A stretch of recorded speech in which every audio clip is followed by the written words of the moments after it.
Licha ya Elly Mpanzu kuonekana kupoteza nafasi ya kuanza katika kikosi cha kwanza cha Simba kufuatia ujio wa Anicet Yaura na Liba Segeye, kocha wa timu hiyo Steve Barker ameweka wazi kuwa bado ana imani kubwa na mkongomani huyo, huku pia akitaja sababu ya kumweka benchi. Mpanzu ambaye kwa kipindi cha hivi karibuni amekuwa akitokea zaidi benchi, ameendelea kuonyesha umuhimu wake ndani ya kikosi hicho, hasa baada ya kufunga bao lililoipa Simba ushindi wa mabao 2-1 dhidi ya Singida Black Stars kwenye mchezo wa ligi kuu bara uliochezwa Machi 11, 2026. Mara ya mwisho kwa Mpanzu kuanza kwenye kikosi cha kwanza cha Simba ilikuwa ni Februari 14 mwaka 2026 katika mchezo dhidi ya Stade Malien kuhitimisha hatua ya makundi ya ligi ya mabingwa Afrika. Katika mchezo huo Mpanzu alicheza kwa dakika 70 kabla kufanyiwa mabadiliko. Tangu wakati huo Mpanzu amekuwa akianzia benchi huku akipewa nafasi chache za kucheza. Alitokea benchi katika mchezo dhidi ya Tanzania Prisons, Dodoma Jiji na Singida Black Stars, huku pia akibaki benchi dabi ya Kariakoo dhidi ya Simba. Kwa ujumla katika michezo hiyo minne Mpanzu ametumika kwa jumla dakika 63 kati ya dakika 360 za mechi hizo. Hata hivyo muda huo mfupi haukumzuia kuonesha mchango wake baada ya kufunga bao la ushindi dhidi ya Singida Black Stars.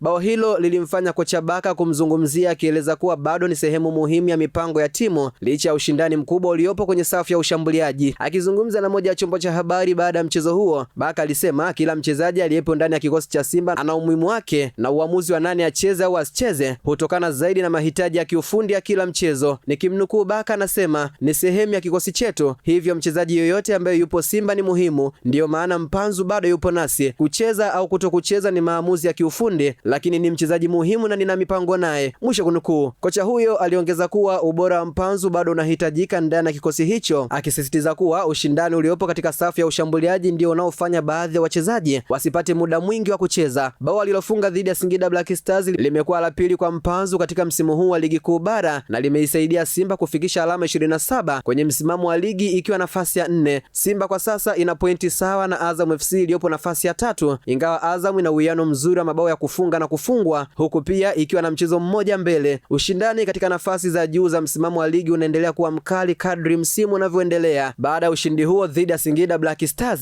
Simba sasa inaelekeza nguvu zake katika mchezo ujao wa ligi dhidi ya TRA United utakaochezwa Arusha mwishoni mwa wiki hii. Mchezo huo unatarajiwa kuwa na ushindani mkubwa, hasa ikizingatiwa kuwa TRA United nayo imetoka kupata ushindi dhidi ya Namungo FC ikiwa nyumbani. Imeandikwa na Elia Solomon na kusoma kwako nami Hamza Saifu.